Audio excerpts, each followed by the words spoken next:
So I find it pretty entertaining that the Tories in particular are squealing in outrage once again at a terrible error made by the Scottish Government, but as always, ducking the issue of their own party doing the same thing on a measurably worse scale in this country's other government.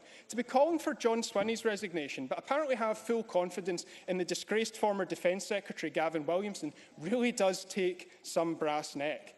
The stories from England, Wales and Northern Ireland are just as heartbreaking as those we saw here. I'm rounding off, but if there's time on hand, Presiding Officer, yes. Ruth Davidson. There is a difference, and the reasonable person test that the SNP like to put, any reasonable person would understand that there is a difference between trying to mitigate and put things right before examination scripts are issued and after that it's happened, after you've spent a week digging in and all the rest of it. But in addendum to that, I think he's misunderstood what the leader of the Scottish Conservatives have said. He's come out very strongly to say that, just as he said last week, irrespective of whether it's south or north of the border, pupils should be put... Order, please. Let's hear the question. So don't misrepresent the words. He's been very strong. Ross Greer.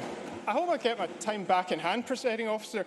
Ruth Davidson is trying to give some kind of impression that Gavin Williamson saw the problem that was coming and acted to fix it. No, he did not. Gavin Williamson was making statements to the press saying any attempt to fix this would somehow give young people grades they didn't actually deserve. What has come about in England today is demonstrably worse. It is the same error in principle, but measurably, proportionately, quantifiably worse than what has happened in Scotland. No government in the UK is free from blame in this entirely foreseeable and avoidable debacle. The difference so far in Scotland is not only did the Greens use our position to make sure the problem was fixed, but the First Minister and the Education Secretary have both held up their hands and apologised.